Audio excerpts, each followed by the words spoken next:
Assalamualaikum warahmatullahi wabarakatuh. Izin memperkenalkan diri, nama saya Nurhasana Dewi. Saya dari kelompok 10 yang beranggotakan Ikrar Syahdani, Mayang Oktaviara, dan saya sendiri Nurhasana Dewi. Di sini saya akan menjelaskan pengertian kamel. Kamel merupakan tolak ukur yang menjadi objek pemeriksaan bank yang dilakukan oleh pengawas bank. Kamel terdiri atas modal, aktiva, manajemen, dan pendapatan. Kemudian fungsi analisis kamel. Penilaian tingkat kesehatan bank umum di Indonesia menggunakan analisis kamel mulai diberlakukan sejak adanya Peraturan Bank Indonesia Nomor 6/10/PBI/2005. Selain menilai tingkat kesehatan bank, analisis kamel digunakan untuk mengukur kinerja dan mendeteksi masalah yang beresiko mengganggu kelancaran operasional bank. Selanjutnya, aspek dalam analisis kamel.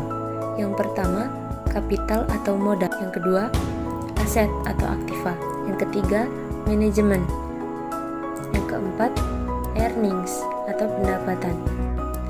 Yang terakhir, likuiditas. Yang pertama, kapital atau modal. Tingkat kesehatan bank dari aspek modal dinilai atau diukur menggunakan capital adequacy ratio. Rasio ini merepresentasikan kemampuan bank dalam menggunakan modalnya sendiri untuk menutup penurunan aktiva yang disebabkan oleh adanya kerugian yang timbul atas penggunaan aktiva tersebut. Yang kedua, aset atau aktiva.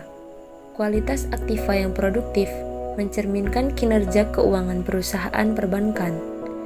Penilaian kualitas aktiva dilakukan dengan membandingkan antara aktiva produktif yang diklasifikasikan dengan total aktiva produktif sesuai dengan ketentuan Bank Indonesia.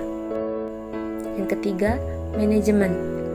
Penilaian manajemen menentukan apakah suatu institusi dapat bereaksi baik dalam tekanan keuangan.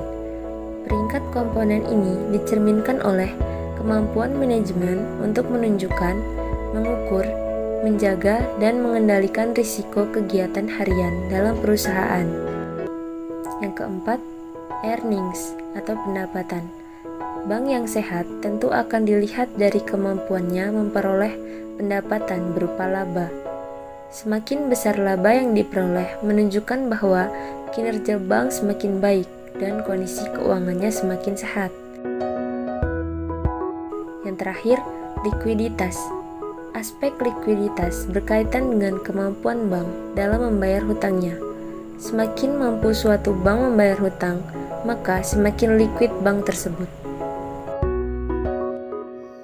Krisis ekonomi dan moneter yang berlangsung pada pertengahan tahun 1997 memberikan dampak nyata pada kehidupan masyarakat. Sejak itu, kinerja perekonomian Indonesia menurun tajam dan berubah menjadi krisis yang berkepanjangan di berbagai bidang. Bank Indonesia selaku bank sentral mempunyai peranan yang penting dalam penyehatan perbankan, karena Bank Indonesia bertugas mengatur dan mengawasi jalannya kegiatan operasional bank.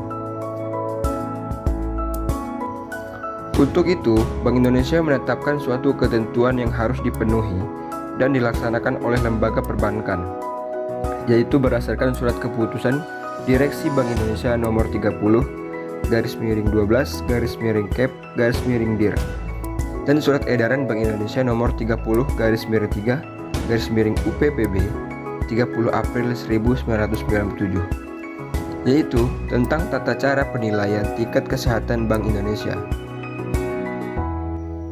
Tingkat kesehatan bank dapat dinilai dari beberapa indikator. Salah satunya, sumber utama indikator yang dijadikan dasar penilaian adalah laporan keuangan bank yang bersangkutan. Berdasarkan laporan itu, akan dapat dihitung sejumlah rasio keuangan yang lazim dijadikan dasar penilaian tingkat kesehatan bank.